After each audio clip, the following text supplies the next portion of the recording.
Starting off with, you are not going crazy. Does that hit home with people?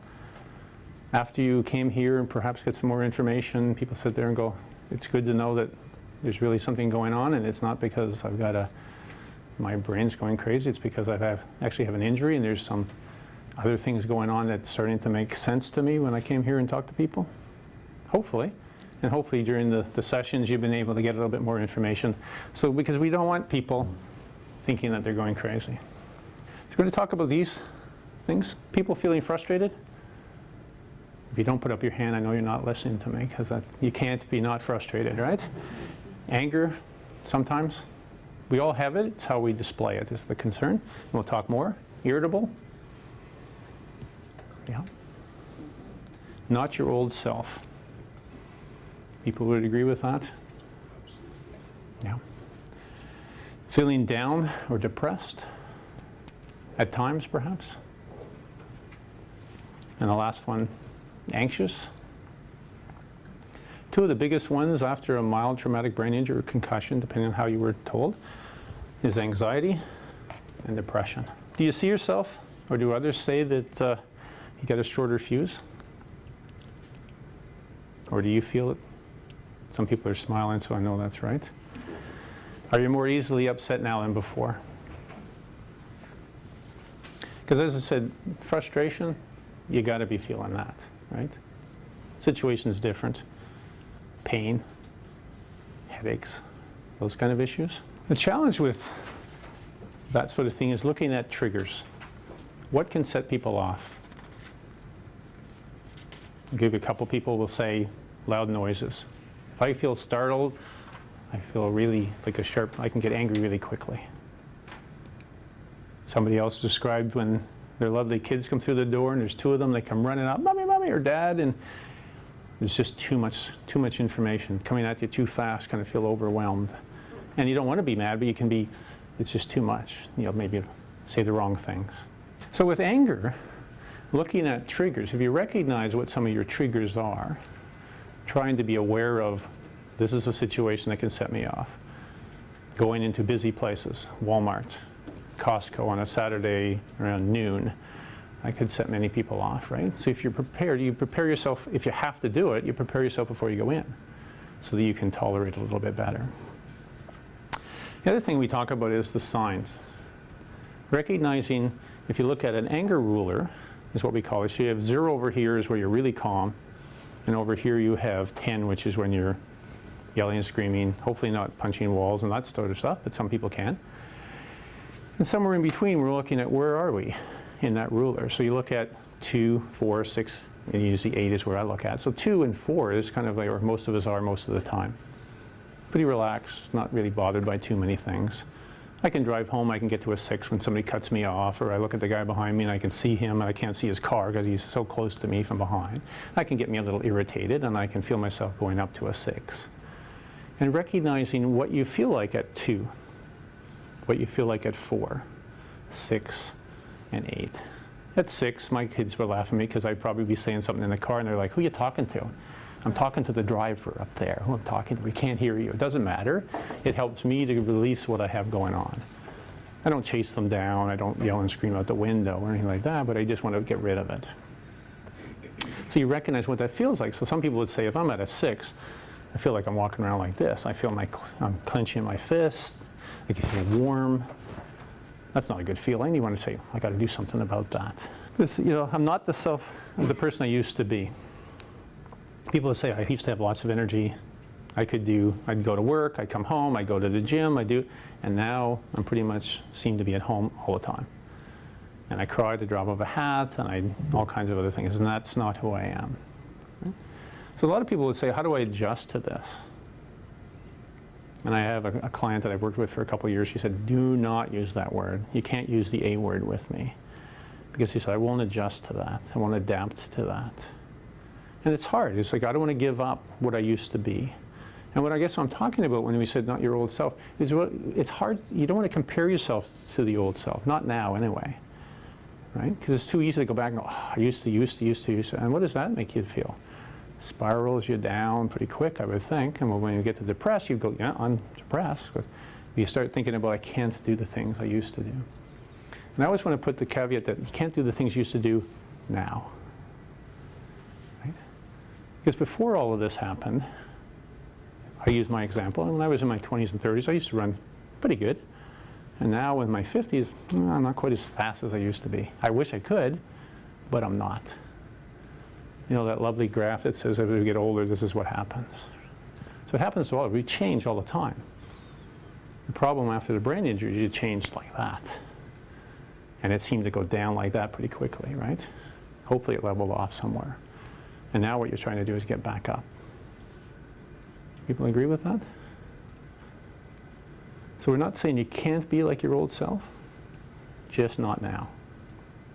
So you've been here and you've seen and heard Becky talk about the pacing points. And I know everybody's probably trying the pacing points, and that's a huge thing. If you can get onto that, awesome things happen. And we start to see people get back to doing things.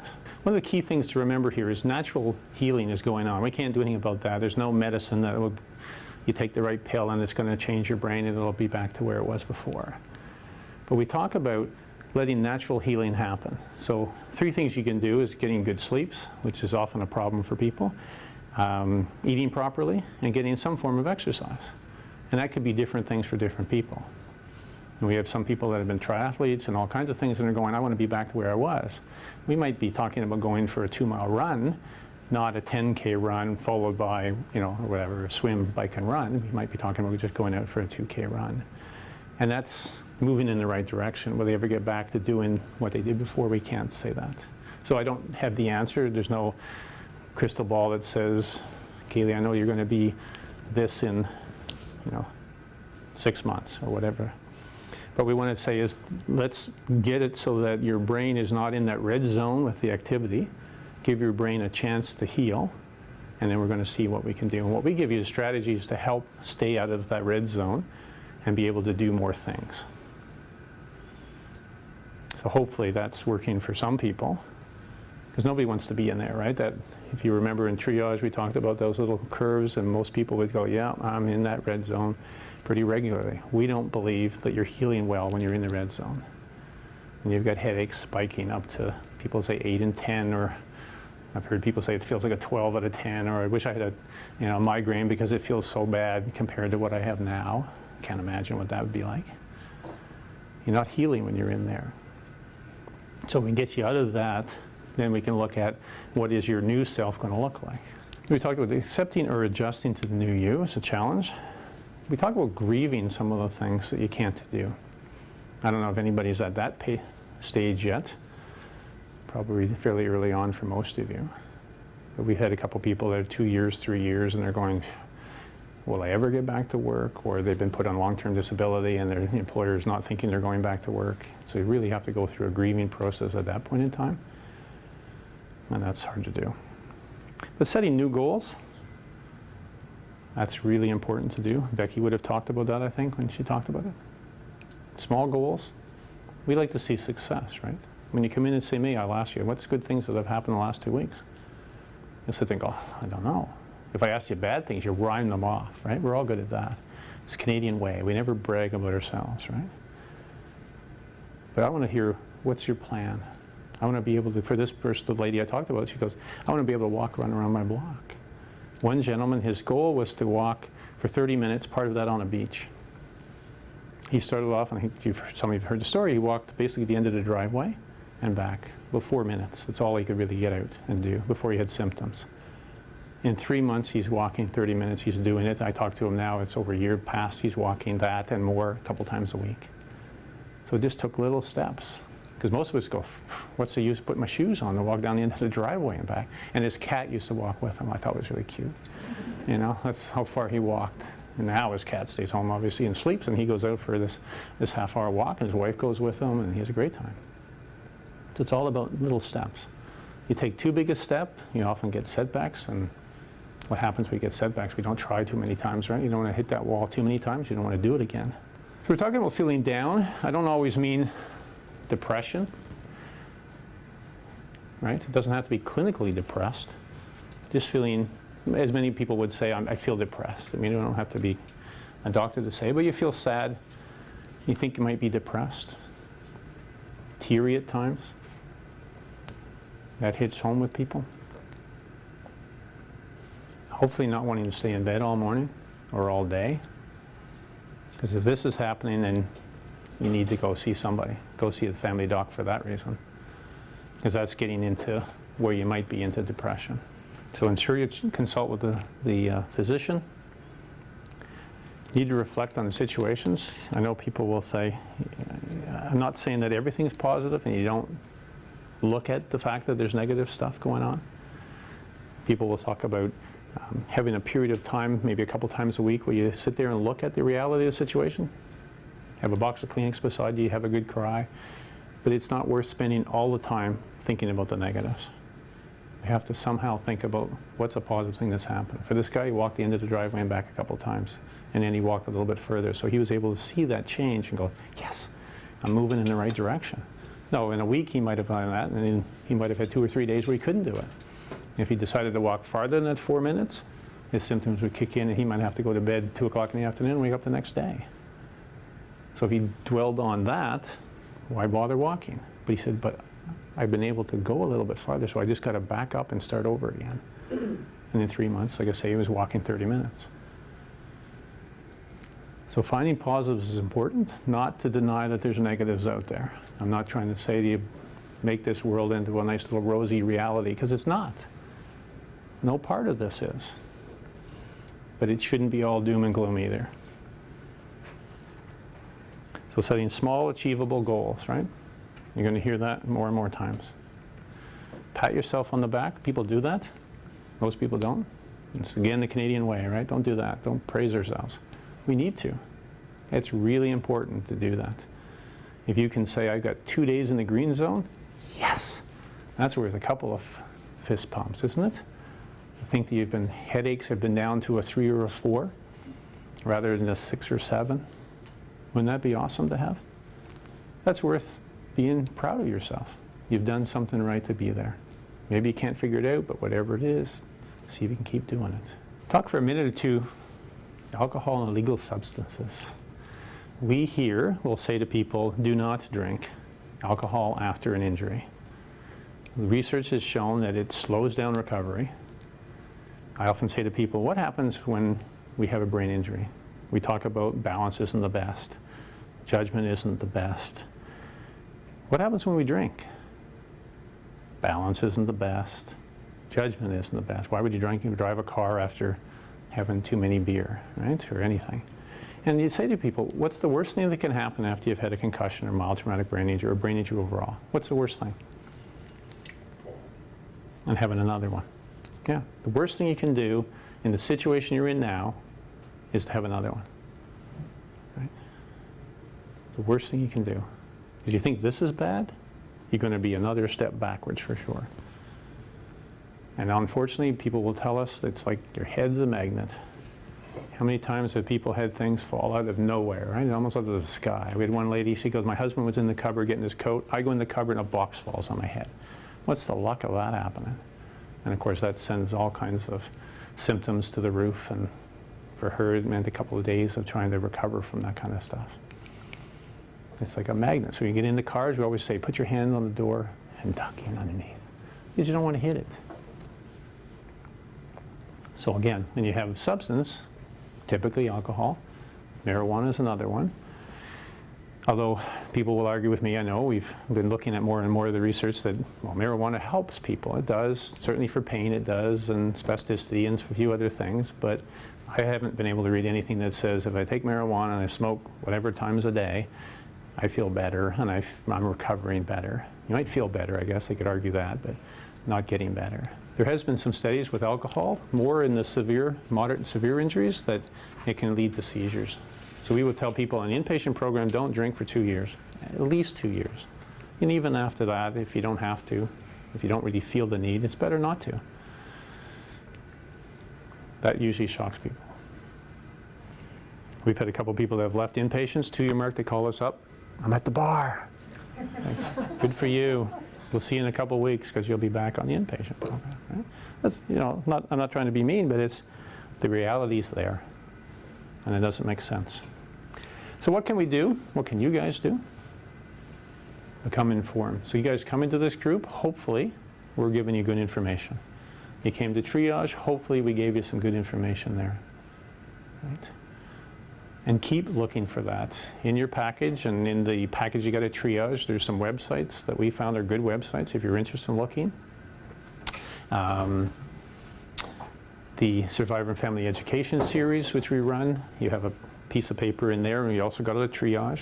We say to people, go there, watch these videotapes, or listen to the videotapes. You don't have to watch them. Good information there.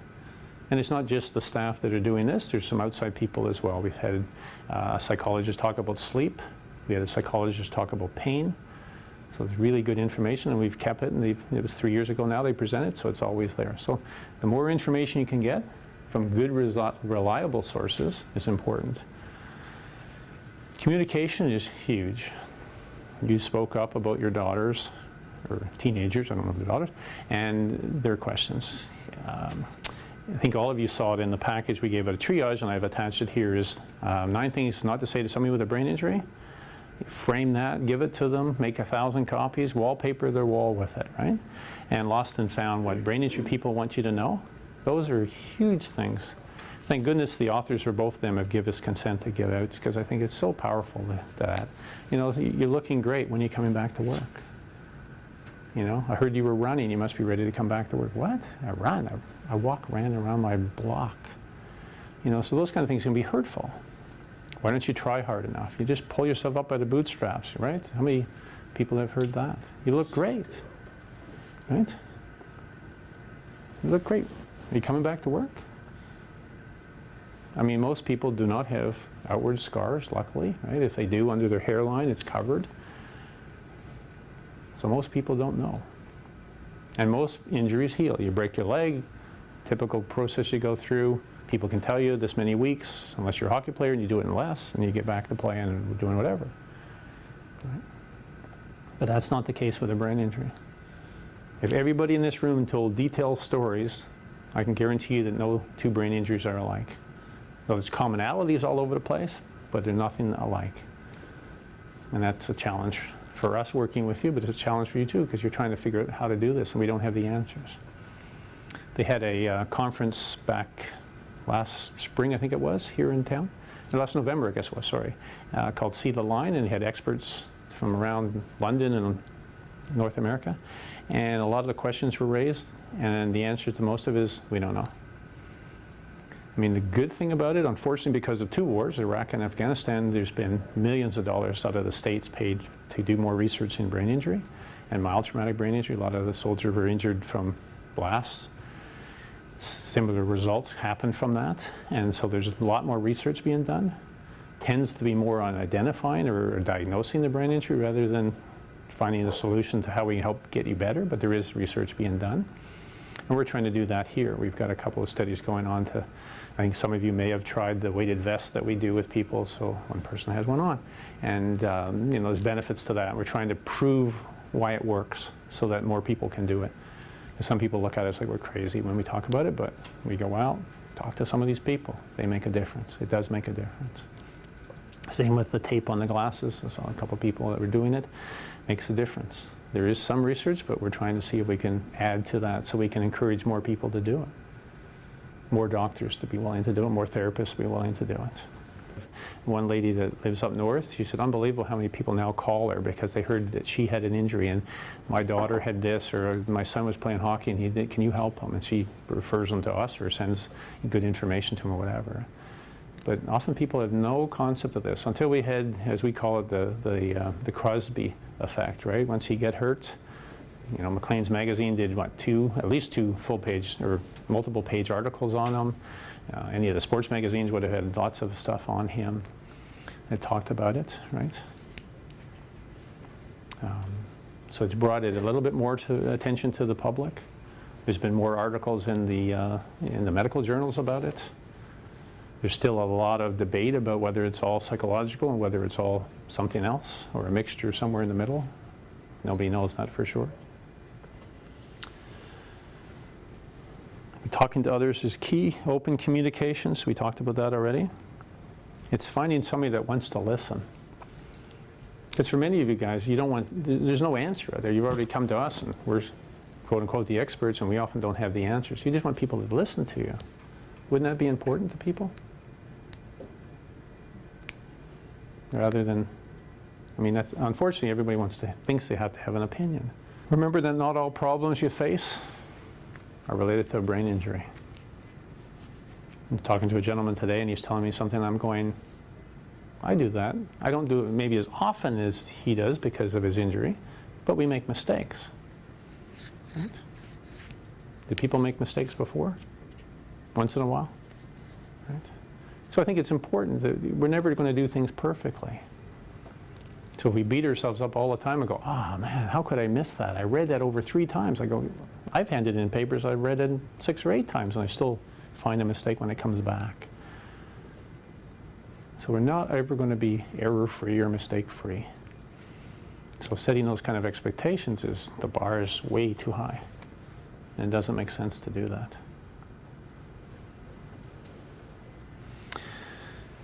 Recognize the emotional and physical are 2 different things. If anybody had physical problems related to it, most of them are gone by now, or go fairly quickly. Not the headaches, but some people will say neck pain, they go to a good physiotherapist, they can get that treated fairly quickly. You get the emotional stuff, the cognitive stuff, takes longer to recover from. I would think most people in the room would agree with that.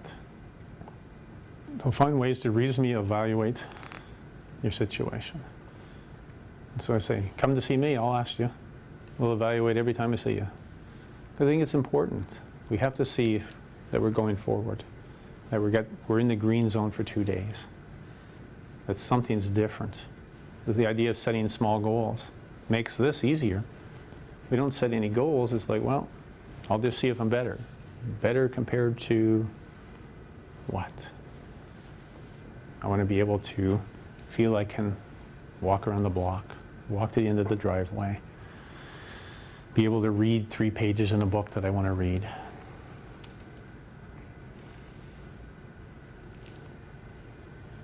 Blaming others, does that get us anywhere?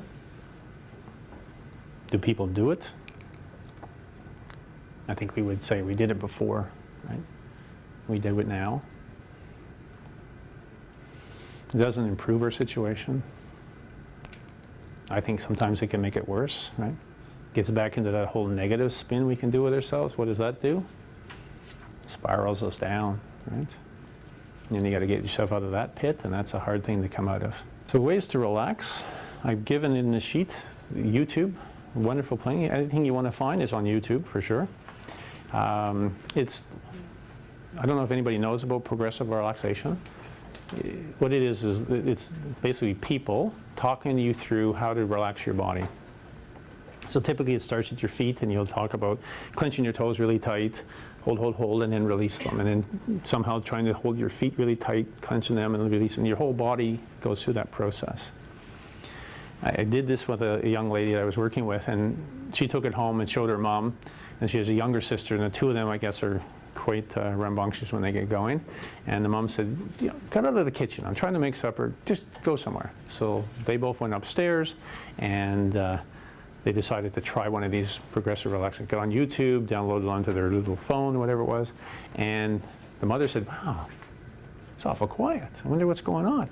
So she went upstairs, and one of them was on their bed, and the other one's laying on the carpeted floor, and they're like, this feels amazing. And they were just so relaxed and quiet. And it is a really great thing to try. You don't have to watch the screen, because usually it's got some squiggly little color thing on there that would cause you to have a seizure. I'm not quite sure why. But it's listening to it and following the instructions. So I've given you a couple that are male voices, a couple that are female. As you well know, if you go on there, and then on the right-hand side is usually 200 other progressive relaxation views you can get. So it's just something worth trying. The only thing I've ever heard negative about it is somebody said during the night they ended up with a muscle spasm they think was related to their having progressive relaxation. It's the only person I've ever heard complain about it, because most people would say it's amazing. But it is a good thing to try before you go to bed at night. If you have trouble falling asleep, it can often be quite helpful. The other one is breathing. Has anybody ever sat there and just, when they're feeling nervous before they have to do something, take a couple of breaths and actually seem like they feel like they calm down? If you can do it, You can do it anywhere. I mean, progressive relaxation, you really have to lay down, and you can't really do that when you're out with family somewhere or whatever. But the breathing thing you can do. I often say to people, what if you just went into the bathroom, closed the door? People really leave you alone typically in there, and just do a couple of deep breaths to calm down. One lady I worked with, she used to love to host her family, and I guess it was 10 or 12 people, and she would do all the cooking herself. And she'd be alone in her kitchen, and she thought, I could manage to do that. But she said, I go out to the dining room table, and there'd be 12 or 15 people, and it's loud and crazy and whatever else. And she said at the end, so all she had to do was talk to these 2 people, but still it was too much for her. What she would do is go into the kitchen, and it was her kitchen, so nobody bothered her in her kitchen. So she'd go into her kitchen and go, and just do a couple of breaths, and then she'd come back out and do a little bit more, and she'd go back in, and she'd do a couple more, and nobody ever bothered her, because it was her kitchen. She had to check on something, right? So it was her ability to be able to just go away and just do breathing. So it's just like, 2 breaths in, hold it for 1, 2 breaths out. And if you try that for yourself, you can actually see that you can actually slow your heart rate down. And we don't have to be these yogis and all the rest of these people that do this kind of stuff, but just trying something like that can make a difference. The other one is visualization, which I think is awesome. Anybody try that? Daydream, same thing, in some ways. You have tried? I taught all these for prenatal class, actually. Oh, there you go. For me, visualization is picturing yourself somewhere. For me, I was on a canoe trip with my son, so I pictured that one. And I can close my eyes, and I can picture myself getting in the canoe, pushing ourselves off, and starting our trip. And I can smell the scenery. I mean, I smell the water, but I smell the pine trees. I can hear the paddle in the water, lift it up, and it's dropping off a few drops off the end of the paddle. I can see the loon, and it's so close I can see its red eyes. I can feel the breeze coming across the lake. I can feel the warmth of the sun. A little bit of a haze because we started early one morning.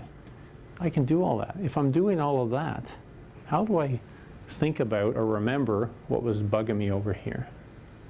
So the idea is to basically close off the rest of the stuff. Get rid of that outside stuff. So things are frustrating you, starting to feel like you're at a 6. How do I calm down after this? Find some places to sit and put yourself there. A lot of people have talked about sitting on a beach, sitting on a dock with my feet in the water, going for a walk. Somebody else said this, being in a car and doing this one road. So he just pictures it endless, this one road where all the trees seem to come over top. Just a beautiful place, but it never ends. He just drives on it. So something like that is, to me, would be, I'm not sure about the car ride, but the other things would be peaceful. And that would be calming for me. And if I get all my senses involved in this, then this other stuff that was bugging me before I got into this should be either subsided or minimized to some degree. So I do this for about 5 minutes, feeling relaxed, and then kind of come out of it going, okay, what was going on over here? Let's see. And clearer heads and calmer minds certainly are usually better at solving the problem.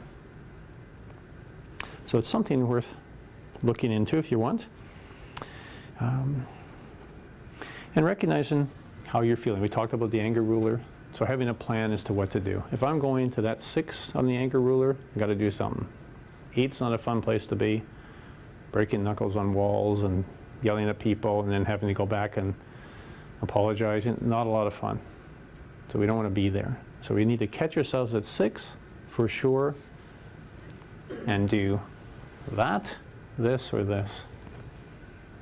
Or some people would say, if I just need that, I got a little bit of time, I'm going to do some yoga poses, and that can calm me right down as well. Awesome. Whatever it is. But it's finding something to do. Getting back to Better Informed websites, as I said, we've got that. You've got a handout of how to access the Survivor Family Education series for the last 4 years. Hopefully people know, and I didn't bring copies, we have a new one starting on the 29th of March. I don't know if people have received a letter about that yet. We sent out some letters. If not, I'll make sure we bring them next week. We have 8 sessions this year that we're going to have. We're going to have the last one is always a good one. It's the survivors. We have 2 survivors who are going to tell their story. One lady is in university, another gentleman has finished university, and he had his concussion, and he's trying to, or both of them are trying to recover from the problem they have. So it could relate to a number of you people. We have a psychiatrist that's coming to talk about mental health issues and brain injury. We have the usual Brain Injury 101, which is kind of explaining what happens after you hurt your brain, what happens to the brain, how it recovers. Myself and the other social worker is going to do one on role changes, because that's often the challenging one. What's changed in my role and in regards to my family, in regards to work, in regards to my relationships, things like that. And we do practical strategies is another one that we're doing. So it'll be 8. If you don't live in London, we also have FAR sites. We have about 8 FAR sites at this point. We're up in Owen Sound, Windsor, Stratford, Woodstock. Talking to others who have had a brain injury. In your handout, there's a 2 things. There's the Brain Injury Association London and Region. They run support groups in various locations. Stratford is one, St. Thomas, London, a couple others. So there's it says in there where they are, what day of the week they are, and at the top of it is a phone number, so I would call first to make sure it's being held. And they often bring in guest speakers for that. It's usually once a month in different locations. They also have, some of them, I think about 3 of them have social groups, which are really quite good. Again, bringing people together so you can kind of be with somebody that's walked in your shoes or walking in your shoes. The other piece of paper I've given you is called the Peer Mentoring Program. There's a gentleman in town named Jamie who does, he works out of 1 day a week out of the Brain Injury Association office here in London. And you can call him up. He is a survivor himself. And the program is designed to have peers out there that would be, in fact, they could be somebody that's a survivor, but they also could be a non-injured person, say a spouse of a survivor.